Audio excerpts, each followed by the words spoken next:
I don't care what species you are. You lanky bag of bones, touch me again, and I'll show you exactly why humans are the scariest things in this galaxy. The cafeteria fell silent, its usual cacophony of alien chatter ceasing, as if someone had hit a universal mute button. The girl who had spoken, Liv Kaplan, fifth-generation Terran diplomat and current exchange student at the Galactic Confederation Academy, stood her ground all 5'4" in, of her radiating a fury that seemed to make the air around her shimmer. Across from her, the Vex'tharai student named Grell loomed at nearly 7 F tall, his forearms flexing menacingly as his gill-like respiratory flaps fluttered in obvious amusement. The crystalline growths on his shoulders, a status symbol among his kind, caught the fluorescent lighting sending rainbow patterns dancing across Liv's determined face, or what Meatsack Gar's translator clicked in word. His actual voice a series of whistles and pops incomprehensible to most species present your kind only. Got into space because we felt sorry for you. You're not even a class. 3 civilization. 2 of his hands reached out to shove her again. Big mistake. Incredibly big mistake. See, there's something you should understand about humans from Earth. We're from a death world. Not that we call it that to use, it's just home. But to the rest of the galaxy, we're the psychopaths who evolved on a planet that actively tried to kill us every single day and somehow turned that into an advantage, and Liv Kaplan her grandmother had been a zero combat instructor for the Terran Defense Force before becoming a diplomat. Her mother ran ultramarathons for fun. Her father was a mixed martial arts enthusiast who believed that a family that spars together stays together. So when Grishans made contact with Liv's shoulders, he wasn't prepared for her to grab his top right wrist pivot, her body weight, and use his own momentum to send all 7 FT of him sailing over her shoulder in a perfect judo throw that ended with him flat on his back, crystalline growth shattering against the cafeteria floor with a sound like breaking wine glasses. The sound that escaped Grill wasn't translatable, but pain is a universal language. What was that about feeling sorry for humans? Liv stood over him, not even breathing hard, her ponytail barely out of place. Want to try again? I've got all day. Let me pause the story for a second to give you some context. The year is 2157, and humanity has been part of the Galactic Confederation for exactly 27 years, 8 months, and 13 days. Not that anyone's counting well, actually, everyone's counting. The Confederation consists of 47 species spread across 13 inhabited worlds, and humanity is the new kid. On the block, the very, very new kid. Most species in the Confederation have been spacefaring for millennia. They've built empires, fought wars, negotiated peace treaties, and developed technologies that make our smartphones look like we're banging rocks together. We're the equivalent of a toddler who's just wandered into a board meeting of Fortune 500 CEOs. But here's the kicker. Nobody really knows what to make of us. You see, by galactic standards, Earth should be uninhabitable. It's what they classify as a Class 12 death world. That sounds dramatic, but it basically means our planet is a nightmarish hellscape that should have prevented the evolution of sentient life in the first place. Our gravity, crushingly high, our atmospheric oxygen levels practically combustible, our weather patterns violent and unpredictable, our planetary crust unstable and prone to catastrophic shifts, our biosphere teem emming with predators, parasites, poisons, and pathogens. And yet here we are, not just surviving, but thriving. We've got poetry and pastries and reality TV shows about people who renovate houses. We've turned our death trap of a planet into a cozy little corner of the universe, and that freaks the rest of the galaxy right the hell out. Which brings us to the Galactic Confederation Academy, the most prestigious educational institution in known space, where the children of diplomats, high-ranking officials, and the galactic elite come to learn the finer points of interstellar politics, science, and culture, and where, thanks to the diplomatic efforts of the Terran consulate, a small contingent of human students has been admitted on a probationary basis. Liv Kaplan is one of 15 humans currently attending the Academy. She's 17. Earth years old with curly dark hair, eyes the color of coffee, with too much cream and the kind of quiet confidence that comes from growing up knowing exactly who you are and where you belong in the universe, or at least she thought. She knew until she found herself alone in the vast, starry expanse of galactic society, surrounded by beings who viewed her species as either a fascinating curiosity or a potential threat. Most days she handled it just fine. Today was not most days. Kaplan, vice principal. Zacatrol's voice cut through the stunned silence of the cafeteria. The Algorian administrator's 7 eyes blinked in an asynchronous pattern that indicated extreme displeasure. My office now Liv straightened her uniform jacket and stepped away from Grell, who was still sprawled on the floor, surrounded by concerned classmates and the shattered remains of his pride.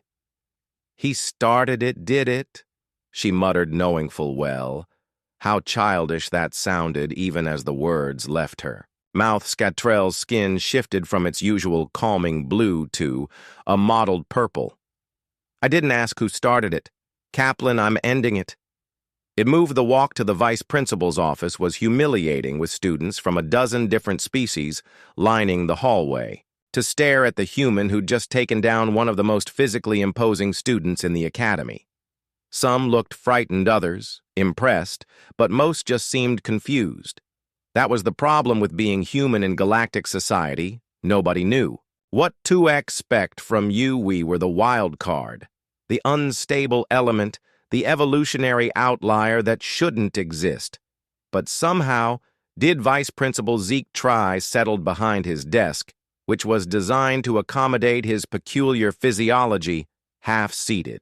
Half-standing with specialized supports for his 3 lower limbs, Liv stood at attention across from him, hands clasped behind her back in what her mother had taught her was a respectfully attentive posture. This is the 3rd incident this semester. Kaplan Ziatriel began his universal translator, giving his words a clipped, bureaucratic cadence. "The 3rd, do you understand what's at stake here?" Liv bit the inside of her cheek to keep from saying something she'd regret. "Yes, sir. I don't think you..." Sectral leaned forward, his cluster of eyes fixed intently on her face. "You're not just a student here, Kaplan. You're a representative of your entire species. Every action you take, every word you speak, is being evaluated not just by me, but by the entire Confederation. The human's probationary status is contingent upon us being perfect little diplomats who never rock the boat." Liv finished for him. "I know, sir, but with all due respect, Gree has been harassing me for weeks today." He escalated to physical intimidation. I responded with appropriate defensive measures. Ziatrol made a sound like air escaping from a balloon, the Algorian equivalent of an exasperated sigh. "You broke 3 of his crystalline status markers. Do you have any idea how long it takes a Vex theory to grow those?" "No, sir." "How long does it take a human to recover from being physically assaulted?" The vice principal's skin shifted through several colors before settling on a troubled gray. "Kaplan, you need to understand something. Most species in the Confederation evolved in environments far less hostile than Earth. Physical confrontation is not part of their developmental experience. What seems like reasonable self-defense to you reads as extreme aggression to them. So I should have just let him push me around, establish that humans are acceptable targets. You should have reported the harassment through proper channels." Liv straightened her shoulders. "I did, sir, 3 times. I have the confirmation receipts on my comms unit." Zicatrell blinked, all 7 eyes simultaneously, a sign of surprise. "I was not aware of this. Let me check the records." He waved a multi-jointed limb over his desk interface, and a holographic display sprang to life between them after a moment. His skin turned a sheepish shade of pink. "I see," he said finally. "It appears your complaints were misouted. The Vex'tharai delegation seems to have applied a diplomatic filter to communications regarding their students, meaning they intercepted and buried my reports." Liv translated flatly. "That would be a serious diplomatic breach if true," Ziatriel said carefully. "But the evidence suggests a selective interpretation of information-sharing protocols." Liv resisted the urge to roll her eyes. This was exactly why she hated politics, everyone trying To pretend that bad behavior was just a misunderstanding, that aggression was actually a cultural quirk, that bullying was a form of interspecies communication. So what happens now? She asked Zytrol's skin settled on a professional blue. Again. Now I have to contact both the Vex'tharai delegation and your Terran representatives. There will be meetings, discussions, possibly a formal inquiry. And in the meantime, the vice principal said you are to avoid any further confrontations with Gray or any other Vex'tharai students. If you are approached, you are to remove yourself from the situation and contact security immediately. So I'm supposed to run away. You're supposed to de-escalate. Zactrol corrected, show the Confederation that humans can resolve conflicts without resorting to physical force. Liv wanted to argue that she had tried everything, else that running away would just make humans look weak, that appeasement never worked against bullies no matter what species they were. But she also knew that making that argument would just confirm every stereotype about humans being aggressive and combative, so instead she said, "Yes, sir." See, in her most diplomatic voice. Sukatrol studied her for a moment longer, then nodded. "You're dismissed, Kaplan. I suggest you use the remainder of the lunch period to collect yourself." Translation: go hide somewhere until the gossip dies down, Liv gave him a stiff nod and turned to leave, and Kaplan Zytrol added as she reached the door. She paused, looking back over her shoulder. That throw was technically impressive. The vice principal said, his skin briefly flashing in approving shade of gold. "Not that I'm condoning your actions, of course." For the first time since the cafeteria confrontation, Liv felt the corner of her mouth twitch upward. "Of course not, sir. Thank you. The Academy's Arboretum was usually deserted during lunch hour, which made it the perfect place for Liv to retreat and lick her wounds, metaphorically speaking, nestled among the carefully cultivated specimens from 100 different worlds. She could almost pretend she was back on Earth, even though none of the plants around her had evolved on her home planet. She found her favorite spot, a bench beneath the spreading canopy of a luminescent Andorian cloud tree, and dropped down with a sigh that came all the way from her toes. "That," said a voice from the branches above, "her was the most glorious thing I have ever witnessed in my 17 cycles of existence." Liv jumped, her hand automatically reaching for the small canister of pepper spray she kept in her pocket, technically against Academy regulations, but hey, Death World habits die hard. A figure dropped from the branches with the fluid grace of a falling leaf, landing silently in front of her, tall, willowy, with skin the color of burnished copper and eyes that seemed to contain actual galaxies. A she, one of the oldest and most respected species in the Confederation. Morgan. Liv exhaled in relief, recognizing her roommate. Stares and void. "You scared me." Morgan grinned, revealing teeth that were just slightly too sharp to be comfortable. "Scared you who just judo flipped a Vex'tharai in the middle of the cafeteria. I find that hard to believe. It's called being startled." Different physiological response, Liv muttered. But she scooted over to make room on the bench. Morgan dropped down beside her with that eerie grace that all she possessed. "The whole school is talking about it. Some of the Arcturan freshmen are saying you broke his spine." "I did not break his spine," Liv said, horrified. "I wouldn't. That's not even how that throw works." "I know that," Morgan waved a dismissive hand, "but you have to admit it's a better story. Human diplomat's daughter shatters alien. Bully's pride just doesn't have the same ring as human diplomat's daughter shatters alien bully's vertebrae." Despite herself, Liv snorted, "You're terrible. We appreciate a good story more than a strictly accurate one." Morgan tilted her head, studying Liv with those unnerving cosmic eyes. "So what's the damage? Detention, probation, ritual, disembowelment, diplomatic incident?" Liv sighed. "They're calling in the delegations." Morgan winced. "Your parents." "Probably." Liv leaned back, looking up through the glowing leaves of the cloud tree. "My mom's going to be so disappointed. She's always telling me to find non-violent solutions. Your mom, who runs 100-mile races through actual deserts for fun, the very same." Morgan plucked a luminescent leaf from a low-hanging branch and twirled it between her fingers. "And your dad the one who taught you that throw in the first place?" A reluctant smile tugged at Liv's lips. "He'll probably ask for video footage so he can critique my form." They sat in companionable silence for a few moments, watching the leaf spin between Morgan's slender fingers, leaving trails of soft blue light in the air. "You know," Morgan said finally, "the Vex'tharai are calling for your expulsion, Liv's stomach." "Dropped what? How do you know? That shady hearing." Morgan tapped one elegantly pointed ear. "I overheard some of their delegation in the administrative wing as I was passing by. Eavesdropping," Liv translated, "gathering information through passive means." Morgan corrected with dignified affront. "An important diplomatic skill. I'll have you know, and they really want me gone over. One incident over. One public incident," Morgan clarified. "Grill is the son of their sub-minister of cultural affairs. His humiliation is their humiliation." Liv groaned and buried her face in her hands. "Great, just great. Humanity is already on thin ice with the Confederation, and now I've gone and body slammed a VIP's kid." "Well, when you put it that way, it does sound bad," Morgan conceded. "But on the other hand, you've also shown the entire Academy that humans aren't to be trifled with. That has value, too." "Not to the diplomatic corps, it doesn't," Liv mumbled through her fingers. Morgan was quiet for a moment, then in a more serious tone than Liv had ever heard from her normally flippant roommate, she said, "Do you want to know something about the Confederation that they don't teach in orientation?"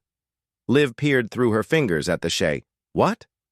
"Respect matters more than liability." Morgan's galaxy eyes were unusually solemn. "My people have been part of galactic society since before most of these species achieved sentience. We've watched civilizations rise and fall, and do you know what determines whether a newcomer species survives in the long term? Good diplomacy."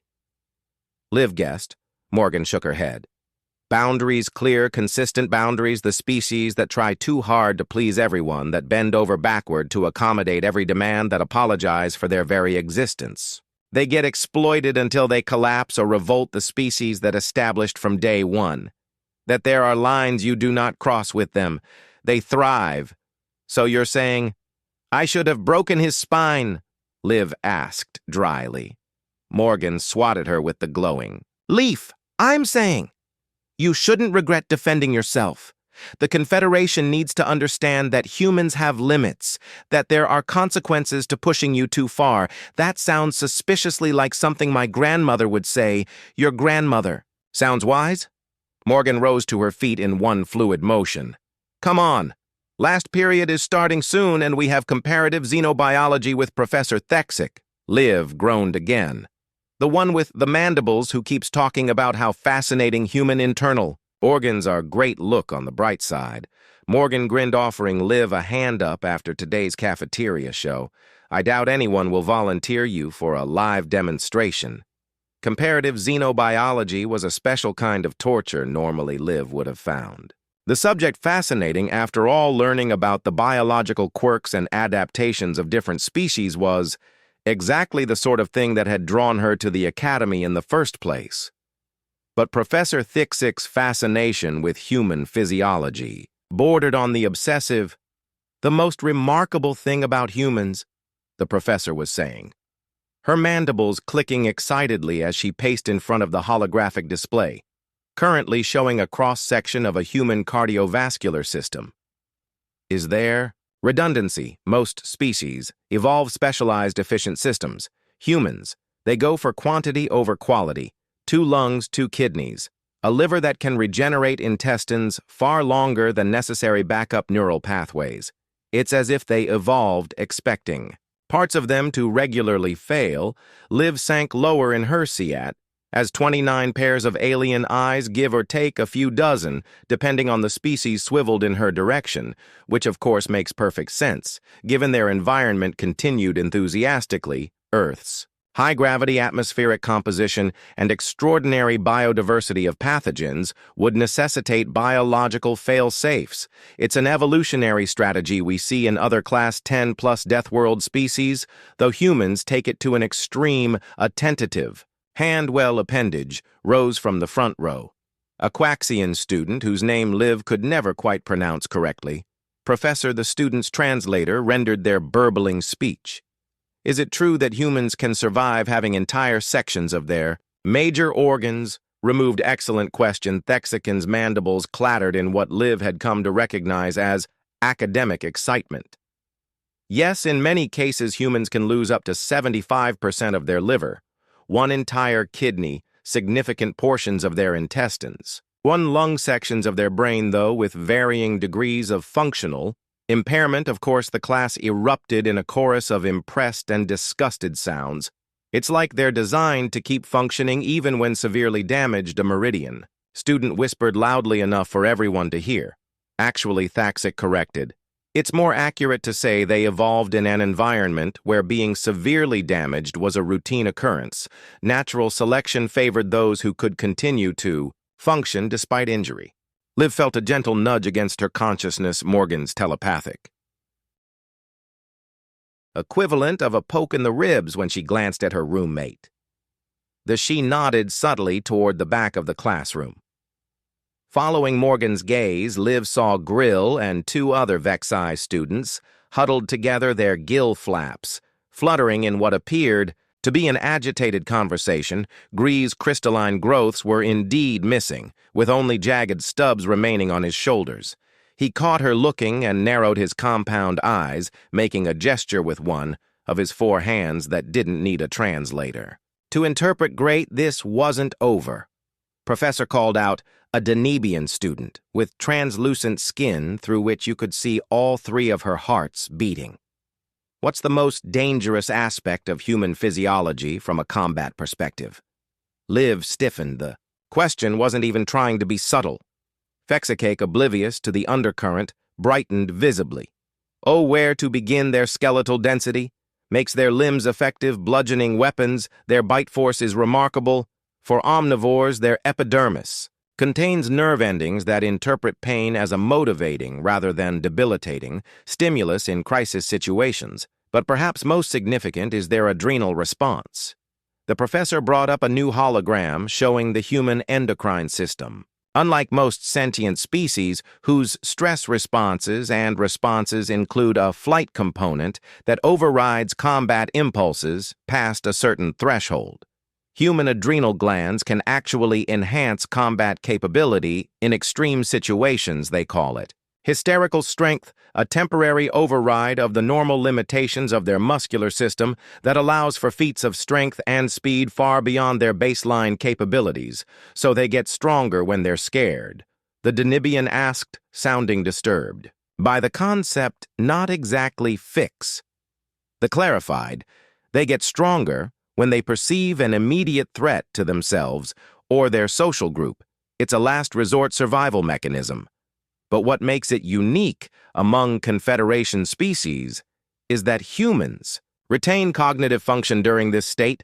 Most species experiencing a similar biochemical surge would lose higher reasoning capacity, but humans can direct this enhanced physical capability with tactical precision. Liv heard the distinctive sound of a Vex'tharai whisper click from the back of the room, followed by a sound that among humans would be described as a derisive snort. Professor Thaxic's antenna twitched. Do you have a question, student? All eyes turned to the Vex'tharai grill, straightened his. Gill flaps fluttering in what Liv recognized as embarrassment at being called out. I was merely expressing skepticism. Professor, his translator rendered smoothly, these so-called capabilities seem greatly exaggerated based on my recent experience with the species. A ripple of uncomfortable murmurs spread through the classroom. Everyone knew what recent experience he was referring to. Thakik's compound eyes shifted, focusing first on Gree, then on Liv. Yes, the cafeteria incident. Actually, student Grill, that provides an excellent case study, student. Kaplan, would you mind standing? Yes, I would very much mind. Liv thought, but found herself rising to her feet anyway. Observe, the Exik said. Moving to stand beside Liv student Kaplan's species evolved on a planet with approximately one times the gravity of our Academy standard. Her muscle density is roughly 1.3 times that of a Vex'tharai of equivalent size. Her skeletal structure can withstand compressive forces that would fracture most comparable species support systems, the professor was speaking about her as if she were a specimen in a jar rather than a person standing right there, which was uncomfortable but not unusual in xenobiology classes. However, the Exik continued, the most relevant factor in this morning's altercation wasn't physical capability but technique. Humans developed thousands of formalized combat systems specifically designed to allow physically smaller individuals to defeat larger opponents by using leverage momentum and anatomical vulnerabilities. It's an evolutionary adaptation to their status as both predator and prey species on their homeworld. Grill's gill flaps fluttered angrily. Are you suggesting the human's victory was inevitable? Thexic's mandibles clicked in the insectoid equivalent of laughter. Not at all. I'm explaining why it wasn't as surprising as you might think. Humans are classified as a Class 3 civilization technologically, but physically, they're apex predators from a Class 12 death world in the context of natural history. They're less like the rest of us, and more like what Professor Liv found, herself asking, both dreading and curious about the answer. Thakik tilted her head, compound eyes glittering like evolutionary anomalies. Most sentient species evolved toward greater specialization. And environmental adaptation, humans evolved to adapt their environment to themselves while maintaining a remarkable physical resilience. It's as if the universe created a species specifically designed to survive anything it threw at them. The classroom fell silent as everyone digested this. May I sit down now, Professor? Liv asked quietly. Yes, of course. Thikik waved her back to her seat, already turning to the holographic display to bring up the next topic. Now let's compare human adrenal responses to the chemical fear paralysis of the Jovian mantis people. As Liv sank back into her chair, she felt the weight of stars from around the room, some curious, some wary, some openly hostile. Morgan gave her a sympathetic nudge, both physical and mental. Just so you know, the Sidhe whispered, you've now been officially upgraded from interesting roommate to fascinating apex predator roommate. Fantastic. Liv muttered. That's exactly what I need right now. But as the class continued, she couldn't help noticing that the Vex'tharai in the back row were keeping their distance. Their earlier bravado noticeably diminished. Professor Thuxic might have intended the impromptu human biology lesson as a purely academic exercise, but its effect on the classroom dynamics was immediate and tangible. Maybe there was something to Morgan's theory about respect versus liability. After all, the summons came during the last period of the day, a soft chime on Liv's personal communication device, followed by a message that made her stomach clench. Student Kaplan, your presence is required in conference. Room Theta at 16:30 standard hours. Representatives from the Terran consulate and the Vex'tharai delegation will be present. Attendance is mandatory. Office of the principal. Wow, Morgan whispered, reading the message over Liv's shoulder. They're not wasting any time. They're making an example of me, Liv said grimly, checking the time. 15 minutes until the meeting, just enough time to walk across campus and work herself into a proper panic. Morgan grabbed her hand as she stood to leave the classroom. Wait, before you go, take this. She pressed something small and cool into Liv's palm. It was a small crystal, no bigger than a thumbnail, glowing with a soft inner light that shifted between blue and green. What is it? Liv asked, turning it over curiously. Sidhe. Truth stone, Morgan said. An old family heirloom, actually. It resonates with falsehoods, brightens when someone's lying, dims when they're telling the truth. Liv stared at her roommate in shock. Morgan, I can't take this. If it's a family heirloom, you're not keeping it. Morgan interrupted with a roll of her galaxy eyes. I want it back after your meeting, but it might help you navigate whatever political mess awaits you in there. As this legal Morgan shrugged elegantly. It's not technically a recording device or a weapon, so it doesn't violate any Academy protocols, and it's passive. It doesn't compel truth, just helps you perceive it. Liv closed her, fingers around the stone, feeling a faint vibration against her skin. Thank you, I think. Don't mention it literally. Morgan's expression turned serious, and Liv, remember what I said earlier about boundaries. With a nod, Liv slipped the stone into her pocket and headed for conference room Theta, her heart pounding with a rhythm that would probably fascinate Professor Thuxic to no end. Conference room Theta was one of the Academy's formal diplomatic spaces designed to accommodate multiple species with wildly different physiological needs. The air was maintained at a carefully calibrated neutral temperature and composition, the lighting adjusted to a spectrum tolerable to photosensitive species, and the gravity set to a comfortable median. That meant everyone was equally uncomfortable when Liv entered. 5 figures were already seated around the oval table, Vice Principal Zeatral at the head. His skin a formal shade of blue. To his right sat 2 Vexian older male with impressively large crystalline growths cascading down both shoulders. Grill's father, she presumed, and a female whose translator unit was more elaborate than standard issue, marking her as a high-ranking diplomato. Zecatrol's left sat 2 humans.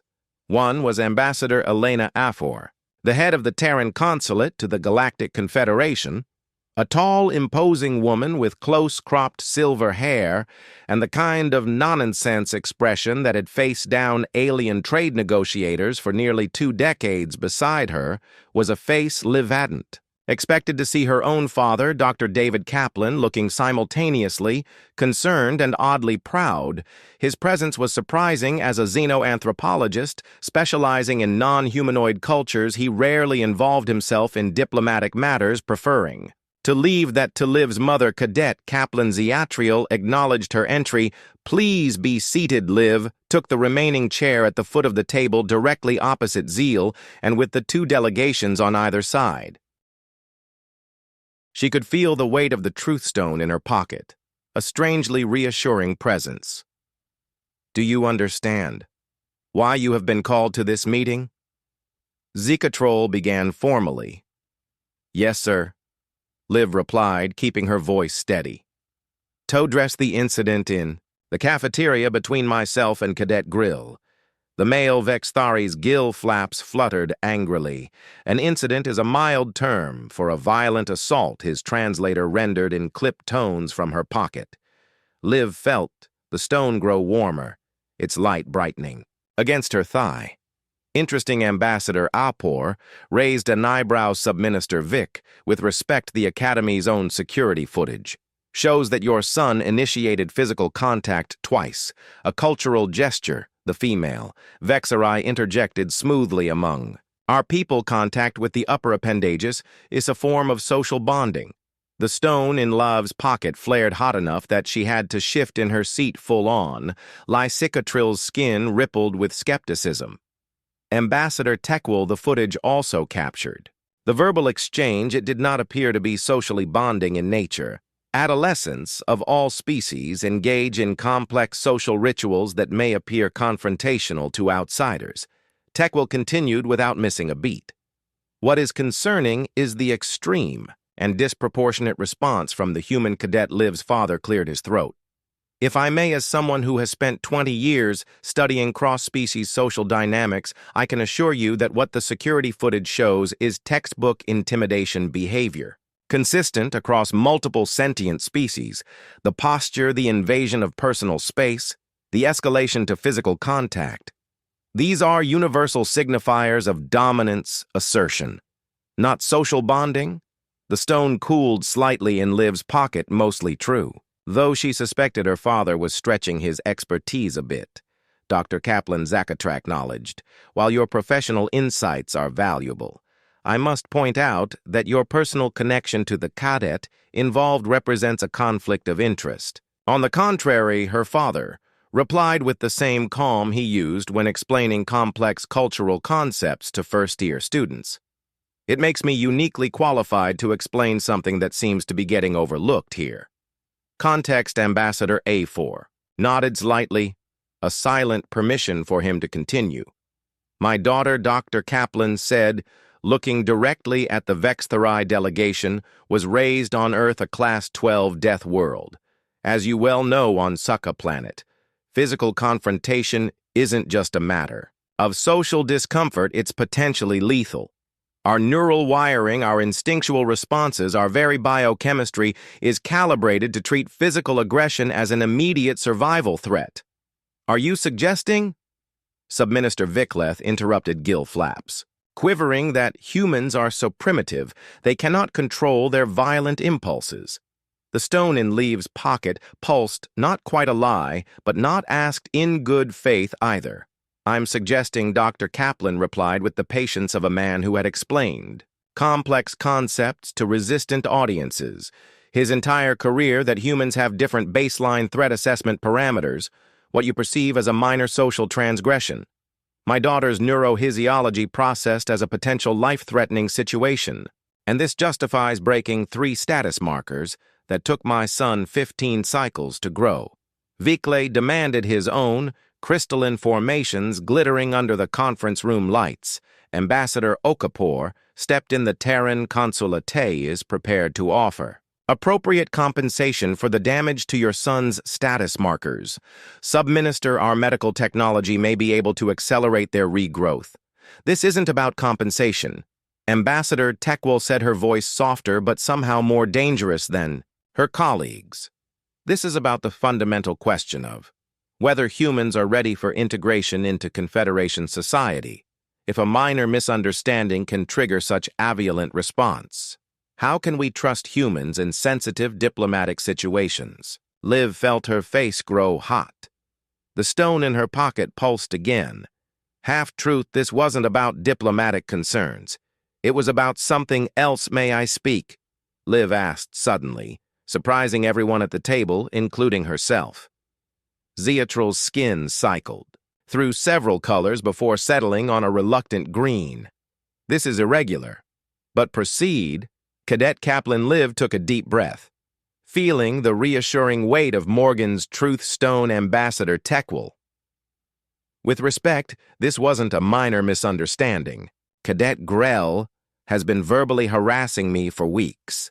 I filed 3 separate reports through the Academy's proper channels, which were apparently misouted. She used air quotes around the word. Unable to help herself today, he escalated to physical intimidation in front of dozens of witnesses.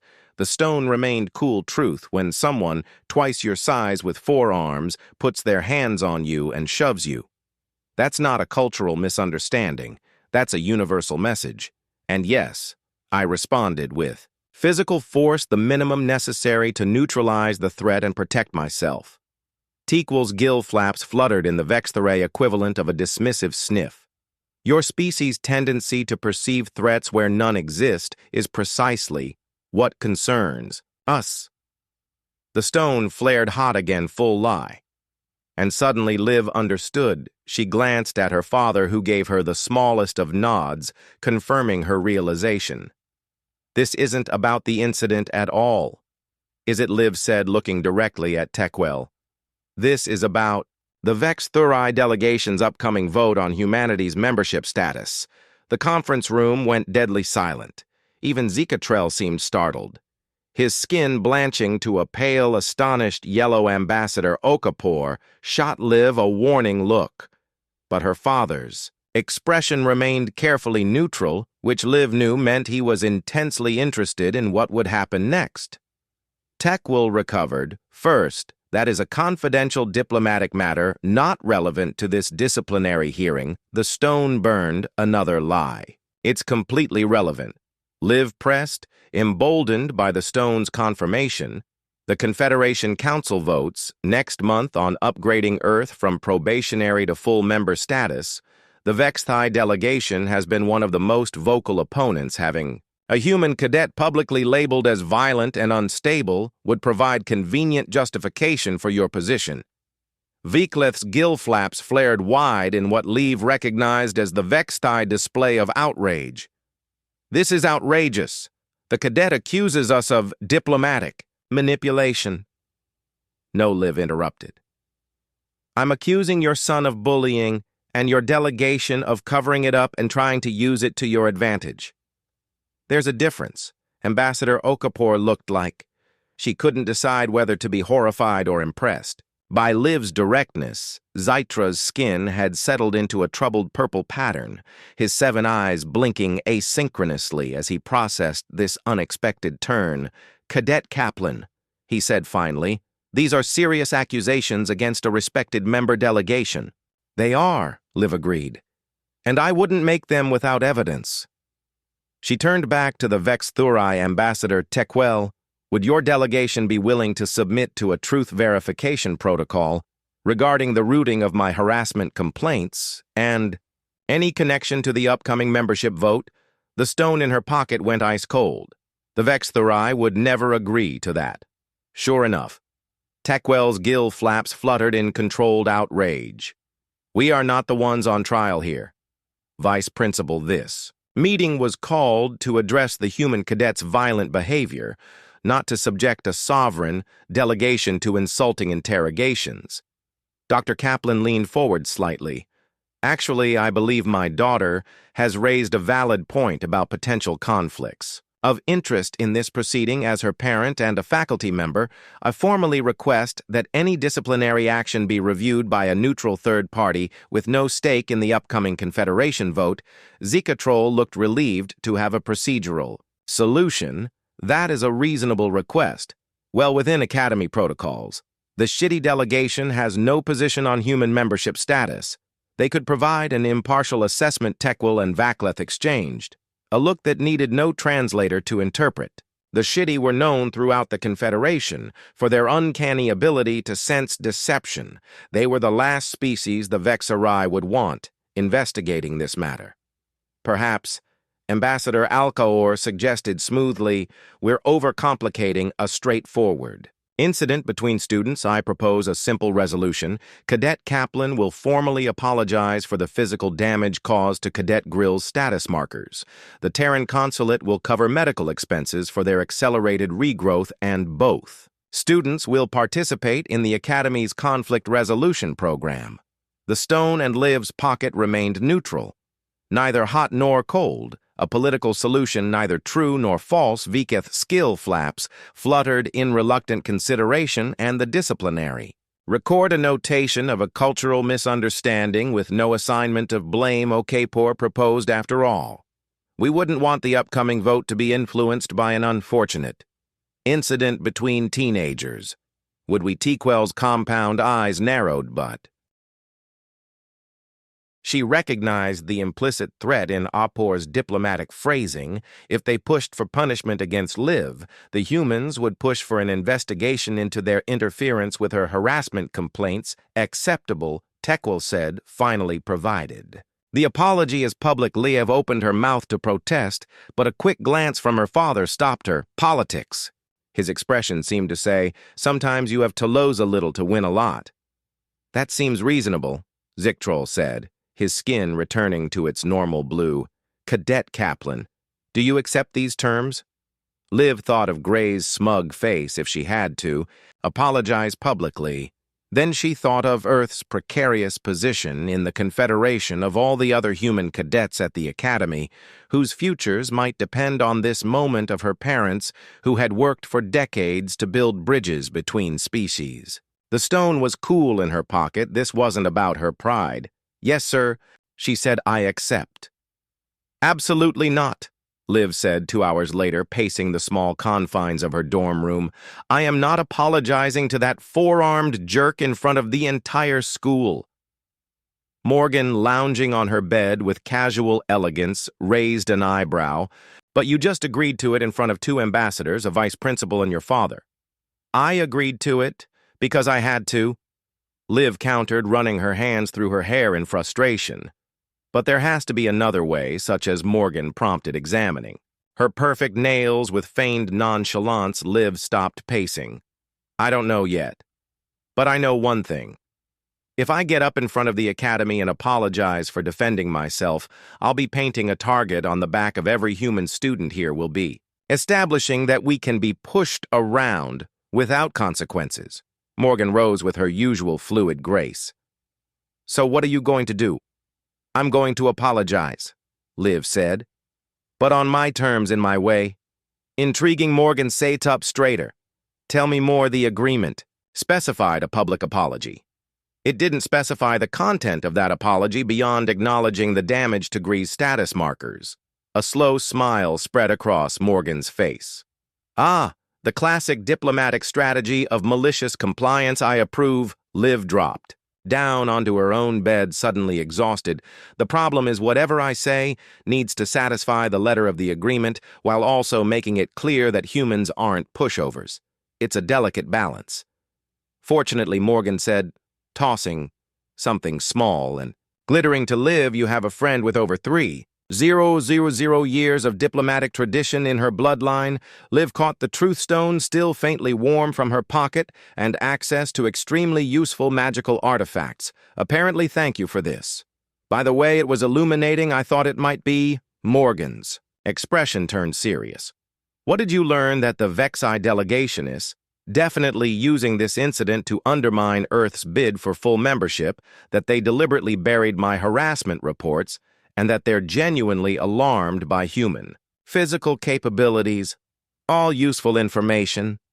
Morgan nodded thoughtfully. You know there's an old saying, when you cannot win by force, win by perception. Liv frowned, meaning. Morgan said with a mischievous gleam in her cosmic eyes. That sometimes the appearance of power is more effective than power itself. You've demonstrated that humans can physically defend themselves. Now you need to demonstrate that they can politically defend themselves, too, through an apology, through the right kind of apology. Morgan rose from her bed with fluid grace and moved to Liv's desk, pulling up a holographic display. Let's draft something that will make the entire Academy rethink what it means to have humans in their midst. The Academy's Grand Hall was packed the next morning for what had been officially described as a cultural exchange presentation, but which everyone knew was Liv Kaplan's public apology to Grell students from every species crowded the tiered seating, their varied physiologies, creating a riot of colors, textures, and subtle atmospheric disturbances as respiratory systems of all kinds worked overtime with excitement. Liv stood backstage dressed in her formal academy uniform, trying to control the thundering of her heart. Her parents were somewhere in the audience, her mother having arrived late last night, along with the entire Terran diplomatic contingent, and of course the Vex'tharai delegation. Vice Principal Zeke Cottrell approached, his skin a formal shade of blue with undertones of yellow that betrayed his nervousness. Cadet Kaplan. Are you prepared? The ambassadors are anxious to have this matter resolved. I'm ready, sir, Liv said, squaring her shoulders. Zekotra studied her for a moment, all 7 of his eyes blinking in sequence. I've reviewed your prepared remarks. They are not what I expected. But they fulfill the terms of the agreement, Liv pointed out. I acknowledge the damage to Cadet Grill's status markers and offer appropriate apology. Technically, yes. Zetrell's skin rippled with unease, but the additional content is a cultural presentation about human conflict resolution traditions. Liv finished for him perfectly. Appropriate for this forum and not prohibited by the agreement. Zikatrol made a sound, somewhere between a sigh and a hiss. You are your parents' child, Cadet Kaplan, very well, but if this inflames tensions further, it won't, Sir Liv promised, hoping she was right. If anything, it will promote better understanding between species. Zikatriel didn't look convinced but had gestured toward the stage entrance.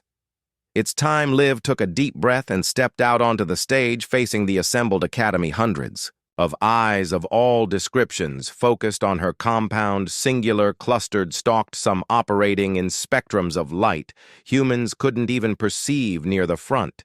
She spotted Giar sitting with his father, his damaged crystalline growths now covered with protective caps that somehow made them look even more conspicuous in the middle section.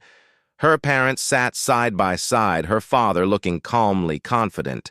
her mother visibly tense but offering an encouraging smile, and scattered throughout the audience, the other 14 human students watched with expressions ranging from sympathy to apprehension, knowing that whatever happened here would affect all of them.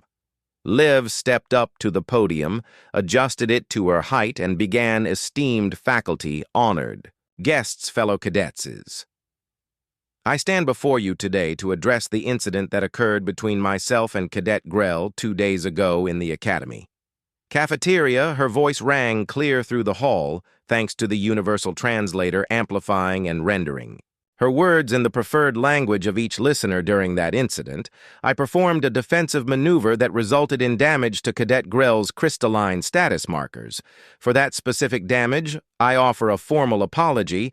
Cultural symbols are important to all species, and their destruction, even accidentally during self-defense, is regrettable. She saw Gray's gill flaps flutter in smug satisfaction. The Vex'tharai delegation looked pleased, clearly believing they had won this round. Time to change the game. However, Liv continued, her voice strengthening.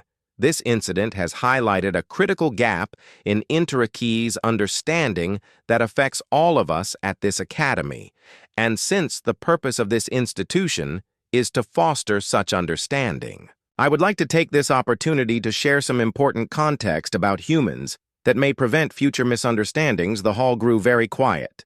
This was not the graveling apology many had expected. Humans evolved on Earth, a planet classified by Confederation standards as a Class 12 death world. This is not hyperbole or exaggeration. It is a scientific designation based on gravity, atmospheric composition, biodiversity of predators and pathogens, geological instability, and climatic extremes. Liv paused, making eye contact with audience members of various species. To my non-human classmates, imagine growing up on a world where Thevri air could kill you if its composition shifted by a few percentage points, where geological forces routinely reshape entire land masses, where thousands of microscopic organisms are constantly trying to invade your body and consume it from within, where other macroscopic species, some many times your size, view you as prey. A ripple of discomfort passed through the audience for most of them. She was describing a nightmare that is the evolutionary context that shaped humanity. Not for a few generations, but for millions of years. It is written into our DNA, our neural wiring, our instinctual responses. When we perceive a threat, our bodies prepare for survival in ways that may seem extreme to species from more benign environments. Liv looked directly at Grell.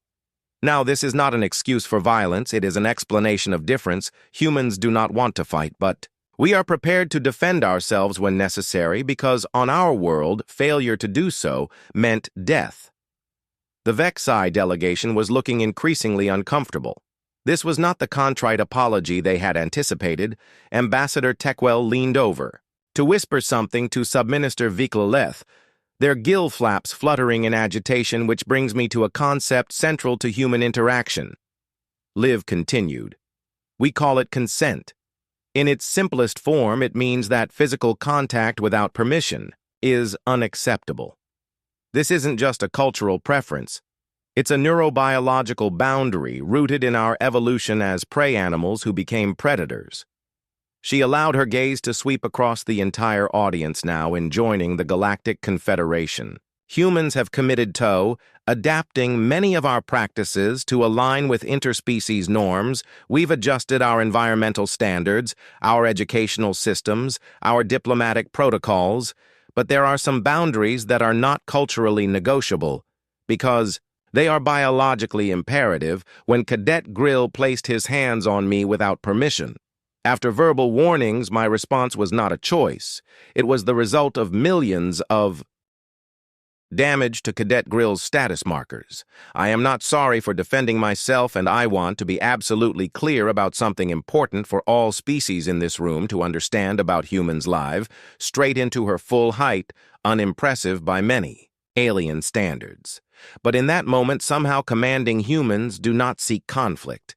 We value cooperation, celebration of difference, and peaceful coexistence. These are genuine desires, not diplomatic posturing. but we are also the species that survived and thrived on a Class 12 death world. We respect boundaries our own and those of others. We expect the same respect in return.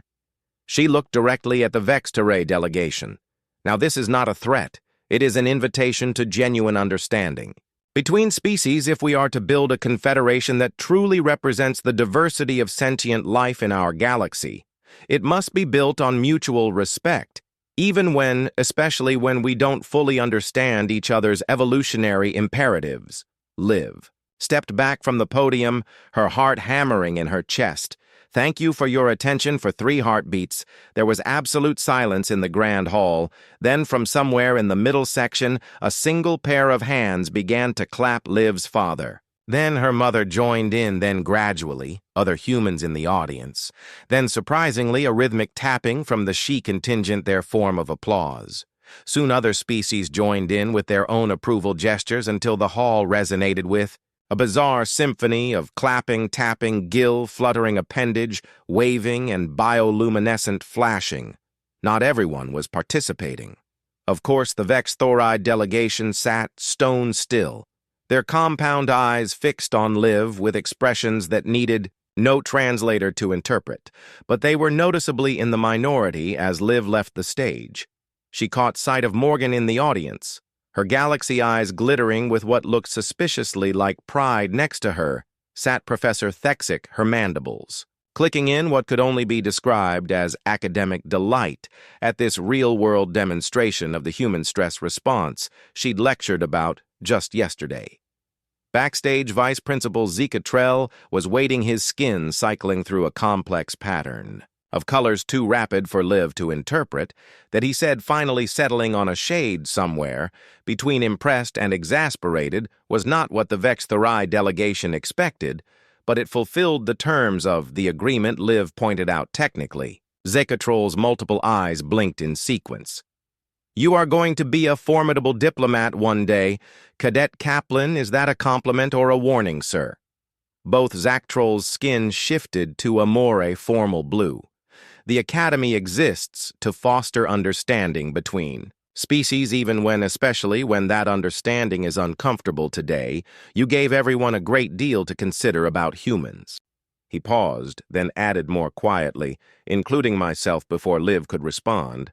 The backstage door opened, and Ambassador Okafor entered, her expression carefully neutral, but her eyes sparkling with what might have been amusement. Cadet Kaplan, she said. Formally, the Terran consulate commends your cultural presentation. It was most educational. Thank you, Ambassador Liv replied, equally formal.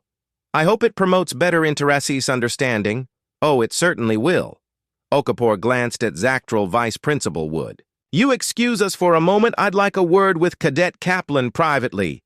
Vex'tharai's skin flashed a brief pattern of relief. He was clearly happy to extract himself from the situation before he nodded and left them alone as soon as the door closed behind him. Okafor's diplomatic masks slipped, and she broke into a broad grin. That, she said, was the most brilliantly subversive piece of diplomatic theater I've witnessed in 20 years of service. Liv blinked, surprised by the ambassador's reaction. You're not angry? I thought you'd be worried about the Vex'tharai response.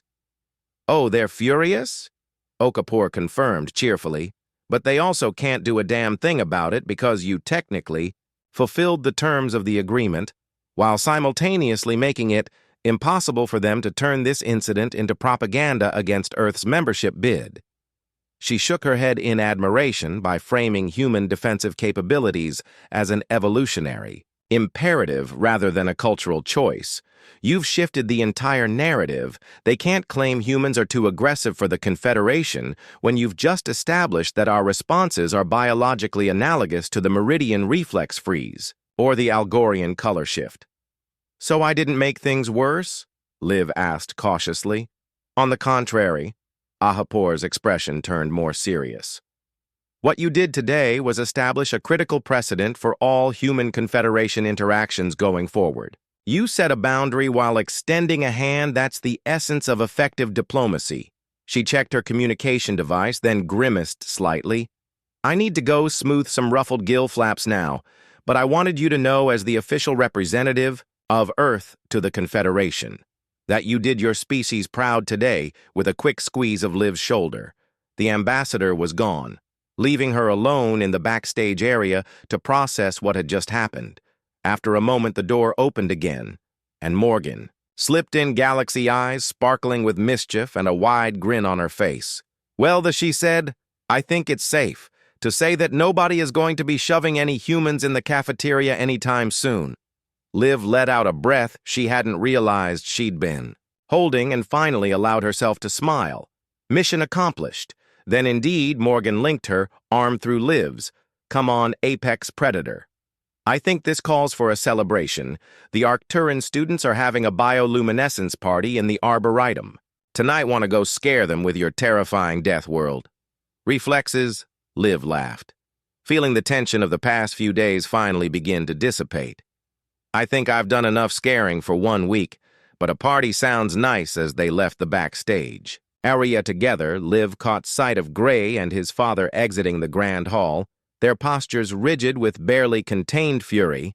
The younger Vex'tharai noticed her watching and made a gesture that his translator wouldn't have rendered politely. But there was something different about it this time, a weariness that hadn't been there before. Not fear exactly, but caution, the kind of caution one apex predator shows another when territorial boundaries have been established. And really, that was all Liv had wanted from the beginning. Not dominance, not submission, just mutual respect across the vast evolutionary differences that separated Earth's children from the rest of the galactic community. 2 weeks later, the Academy full bloom, a carefully curated collection of flora from 100 different worlds, combining to create a biologically improbable paradise. Bioluminescent vines from Proxima Centauri 4 wound around trees from Sirius B's third moon, crystalline flowers from the methane gardens of Titan chimed softly in the artificial breeze. It was one of the few places at the Academy designed for pure aesthetic appreciation rather than educational purposes. Liv sat cross-legged on a bench made from petrified wood imported from Epsilon Aerodani, her personal tablet propped on her knees as she tried to focus on her comparative biochemistry assignment. But her attention kept drifting to the groups of students, meandering through the gardens, noting how their behavior had subtly changed in the 2 weeks since. Her speech, the most obvious change was how other species now maintained a slightly larger distance from the human. Students not fearfully for the most part, but with a new awareness, the way you might give a respected predator its space without necessarily running away. "You've become quite the celebrity," said a voice from behind her. Liv didn't jump. This time she was getting used to Morgan's habit of appearing from nowhere. "Not by choice," she replied, making room on the bench as the she settled beside her with characteristic grace, choice or not.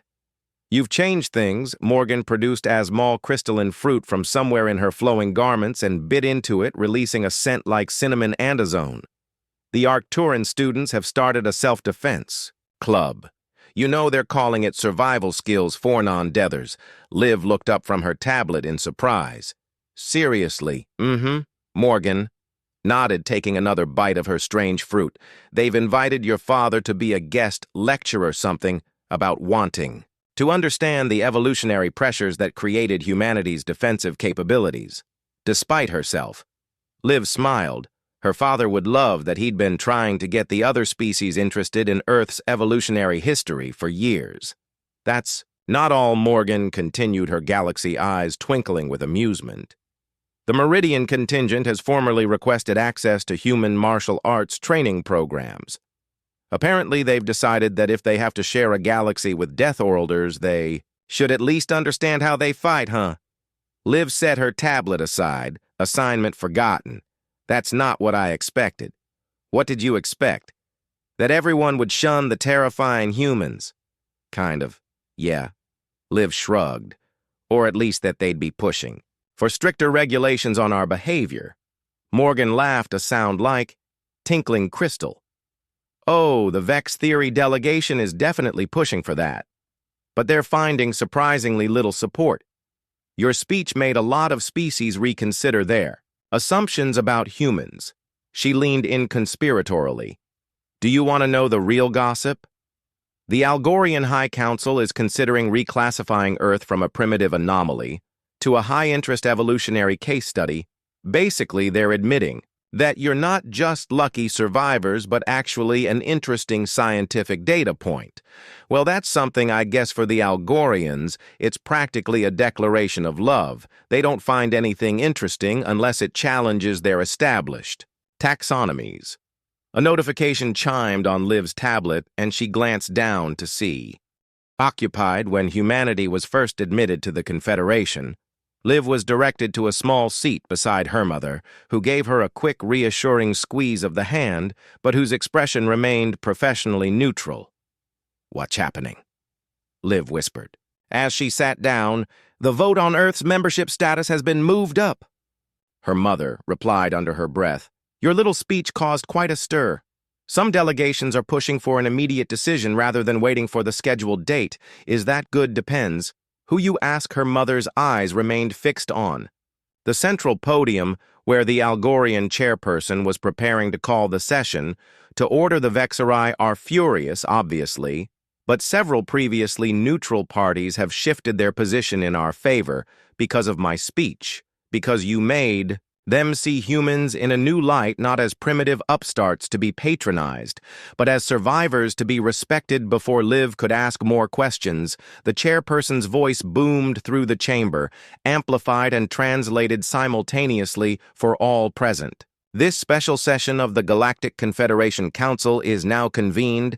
The Algorian announced his skin cycling through formal patterns of blue and gold. We are here to address the motion put forward by the Arcturan delegation to move up the vote on Earth's membership status from probationary to full member. A ripple of multilingual murmurs spread through the chamber. Before we proceed to debate, the chairperson continued. The Vex'tharai delegation has requested the right to address recent events they feel are relevant to the vote. Live tensed as Ambassador Tekwil rose from her seat in the third ring, her crystalline growths catching the light. Dramatically esteemed colleagues. Tekwil began, her translator rendering her whistles and clicks into the formal diplomatic language of the Confederation.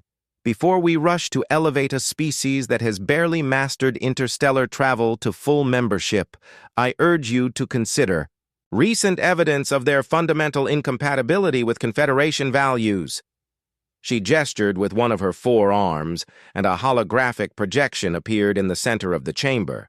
A still image from Liv's confrontation with Gray in the cafeteria, frozen. At the moment the Vex'tharai student was sailing through the air, this incident, which many of you have now seen, demonstrates the human's instinctive resort to physical violence when faced with minor social friction. A Vex'tharai student engaged in standard social interaction, and the human response was disproportionate force. Liv bit her tongue hard. Standard social interaction. My foot. Moreover, Tekwil continued, when given the opportunity to make amends through a formal apology, the human student instead delivered what can only be described as a thinly veiled threat to the entire Confederation. The hologram shifted to show live at the podium during her speech, her expression intense as she delivered her message about human evolutionary imperatives. The human representatives would have us believe this is merely an explanation of their biology.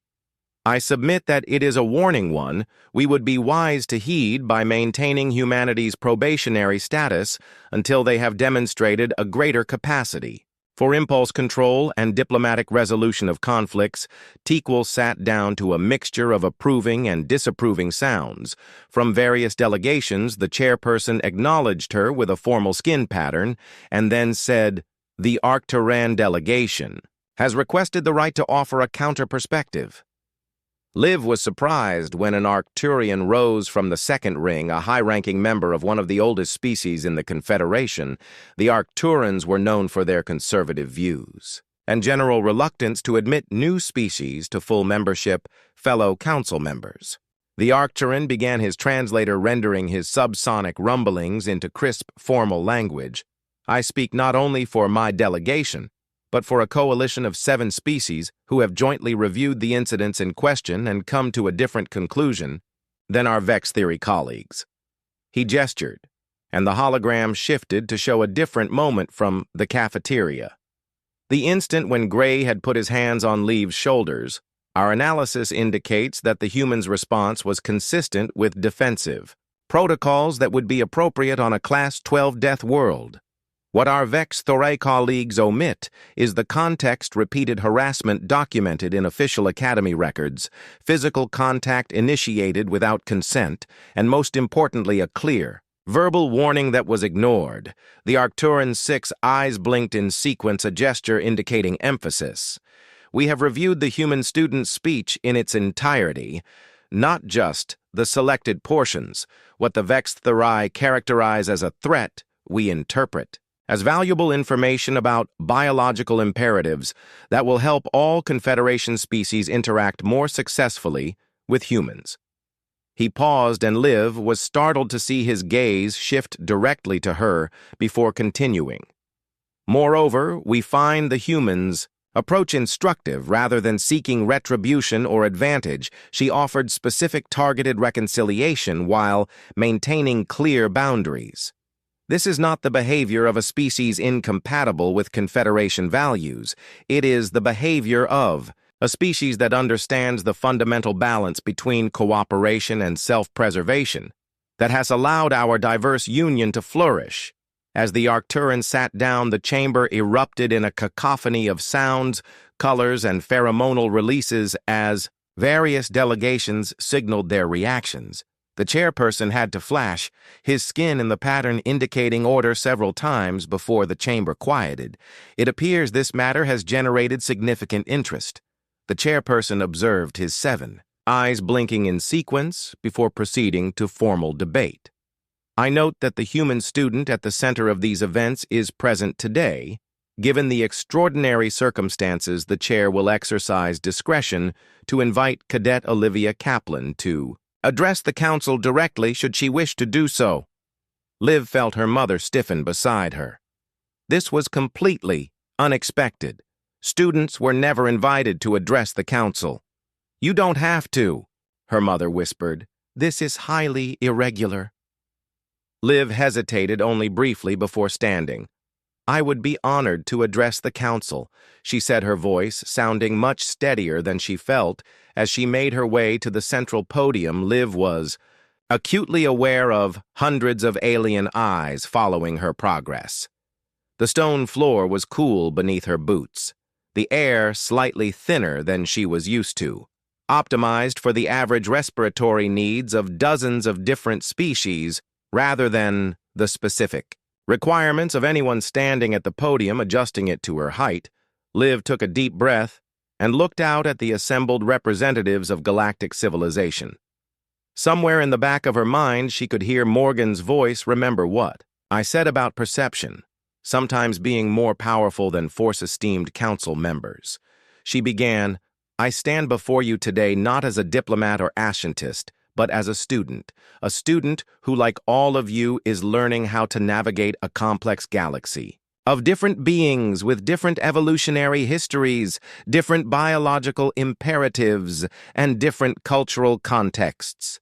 She paused, making brief eye contact with various delegates, including Tekwal, whose gill flaps were fluttering with barely contained indignation. The incident you've been discussing was not a diplomatic stratagem or a calculated statement. It was a moment of genuine cultural collision, the kind that happens every day at the Academy as we learn to understand each other. Liv's hands were steady on the podium, now her initial nervousness fading as she found her rhythm. What you've seen both in the cafeteria and in my subsequent address is not humanity making threats. It's humanity trying to be honest about who and what we are. We come from a world that shaped us to be vigilant, resilient, and quick to defend ourselves. These are not choices we make. They are reflexes built into our biology.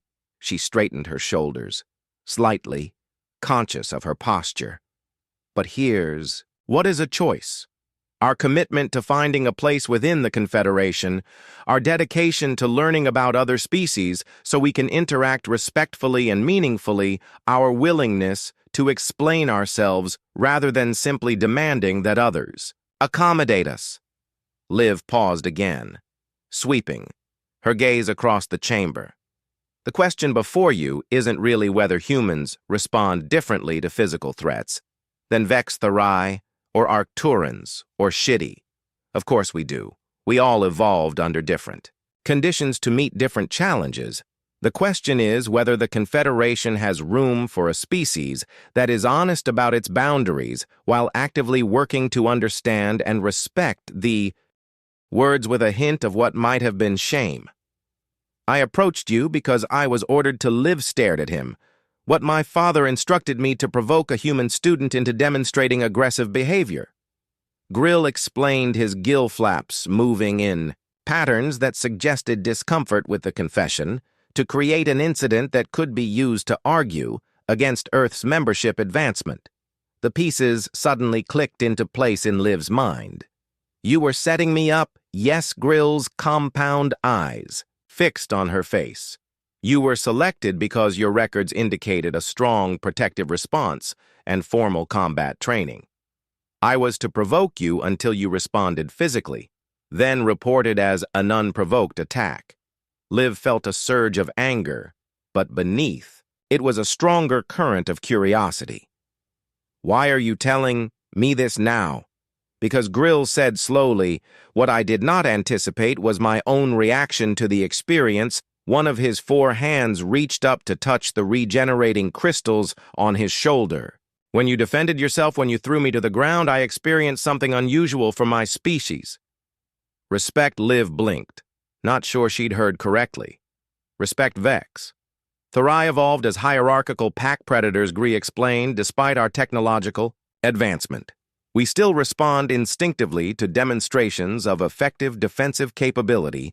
Your action, while painful and status damaging, triggered an involuntary biological response that my cultural training had not prepared me for. He made another untranslatable sound, something that might have been frustration or embarrassment. In simple terms, I was taught to see humans as primitive and worthy of contempt. My biology, however, now recognizes you as a worthy pack member, so you don't hate me anymore? Liv asked cautiously. Hate was never the correct term. Gray corrected, I believed myself. Superior I no longer do. And with Earth now a full member of the Confederation, many Vex'tharai will need to recalibrate their understanding of humans as I have been forced to do. He extended one hand. Not aggressively, but formally, palm up, in what Liv recognized from her cultural studies as a Vex'ai peace gesture. I am not offering friendship human, but I am offering acknowledgement you have earned your place in the pack. Liv considered for a moment, then slowly reached out and briefly touched her palm to his, the formal acceptance of the gesture. Thank you for telling me the truth. It couldn't have been easy. It was not. Greg agreed, withdrawing his hand. But it was necessary. The conflict resolution sessions we are required to attend would be unproductive without this understanding. Liv couldn't help but smile slightly at that. Probably true. Giar's gill flaps fluttered in what might have been his species version of a resigned sigh. I should go. My father has much to explain to our government, and I have preparations to make for his replacement's arrival. He turned to leave, then paused, looking back at her. One more thing, human. Yes, your speech, the part about evolved defensive responses to a death world that was educational. Many at the Academy are now studying Earth's ecology with new interest, including you. Liv asked Grill's compound, eyes glinted in the bioluminescent light. Especially me. Know your packmates, know your rivals, an old Vex'tharai saying with that he disappeared into the shadowy paths of the arboretum, leaving Liv standing alone by the fountain, or nearly alone, as Morgan materialized beside her a moment later. Well, thus she said, that was not what I expected. Me neither, Liv admitted, still processing the conversation. Do you believe him about being ordered to provoke you? Liv thought about it, then nodded slowly. Yes, it explains too many things that didn't make sense otherwise, and it fits with what we know about Vex'tharai social structures, the younger generation executing strategies developed by the elders. Morgan made a sound that might have been agreement or skepticism. So what happens now? Are you two going to become best friends and braid Each other's hair or, well, crystalline growths. In his case, Liv laughed. No, but maybe we can stop being enemies. That seems like a good start. As they walked back toward the academy dormitories, Liv looked up at the night sky, taking in the unfamiliar constellations that sparkled above this alien world somewhere out there. Was Earth a tiny blue marble in the vastness of space, a death world that had nonetheless produced a species resilient enough, adaptable enough, and just stubborn enough to find its way to the stars? You know, she said to Morgan, when I came to the academy, all I wanted was to blend in, to be a good representative of humanity without drawing attention to our differences. And now I think maybe our differences are actually our strength. Not something to hide or apologize for, but something to explain and, when necessary, defend. Morgan smiled, her galaxy eyes reflecting the starlight above, spoken. Like a true diplomat, your mother would be proud. Maybe, Liv said thoughtfully. But I think I'm learning that being human in a galaxy full of aliens isn't about diplomacy or politics. It's about authenticity, being honestly, unapologetically who and what we are while still respecting who and what everyone else is a delicate balance, Morgan observed. Yes, Liv agreed. But if there's one thing humans are good at, it's adapting to survive in challenging environments. As they reached the dormitory building, Liv paused for one last look at the alien sky. Earth had found its place among the stars, and she had found her voice among the countless voices of the Confederation, not through force, or fear or deception, but through something much simpler and much more powerful. Truth. Humanity had arrived, and the galaxy was beginning to understand exactly what that meant. Boundaries of others, she could see various delegates shifting in their seats, some leaning forward with interest, others conferring quietly with their colleagues. If the Confederation's goal is genuine diversity, not just the superficial diversity of appearance or technology, but the profound diversity of evolutionary strategies that have produced sentient life throughout our galaxy, then Earth's inclusion enriches that tapestry. Liv allowed herself a small smile, and if nothing else, as my comparative xenobiology professor might tell you, we humans make a fascinating case study. There was a ripple of what might have been laughter from several delegations, including, surprisingly, the Algorian chairperson, whose skin briefly flashed an amused shade of green. Thank you for allowing me to address you today, Liv concluded. Whatever your decision on Earth's membership status, please know that humanity's commitment to finding our place among the stars, with respect, honesty, and a willingness to learn, remains unchanged. As Liv stepped away from the podium, there was a moment of silence, followed by the Arcturan delegation, initiating their form of applause, a rhythmic tapping that was quickly joined by other species with their own approval gestures. The chairperson called for order, his skin shifting. Back to formal blue, the council. Thanks, Cadet Kaplan, for her insights. We will now proceed to formal debate on the Arcturan motion to advance the vote on Earth's membership, status. Making her way back to her seat, Liv caught her mother's eye and was surprised to see not just pride but something that looked like respect in her expression. Not bad for someone who got sent to the principal's office 2 weeks ago, her mother whispered as Liv sat down. Did it help? Liv whispered back. We'll find out soon enough, her mother replied, but there was a new confidence in her tone that hadn't been there before. 3 hours later, it was done after extensive debate. Impassioned arguments from both sides and a procedural challenge from the Vex theory that was overwhelmingly rejected, the Council had voted Earth's status had been upgraded from probationary to full member of the Galactic Confederation, with all the rights, privileges, and responsibilities that entailed. The human delegation was celebrating in a private chamber adjacent to the council hall, with Ambassador Okafor actually permitting herself a glass of Arcturan sky wine, a rare concession too. A motion from the normally reserved diplomat. I still can't believe it passed by such a wide margin.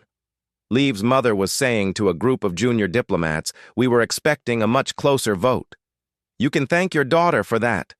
Okay, Poor interjected, raising her glass in Liv's direction. Her address to the council was the tipping point for at least 4 delegations that were on the fence. Liv, who had been trying to blend into the background, felt her face grow hot. As attention turned her way, I just said what I was thinking, she mumbled, uncomfortable with the praise sometimes. That's exactly what diplomacy needs, her father said, appearing at her side and draping an arm around her shoulders. Authenticity can be more persuasive than any carefully crafted statement. Does this mean I'm off the hook for the cafeteria incident? Liv asked. Hopefully her father laughed. Nice try. You still have conflict resolution sessions with Gray for the next month?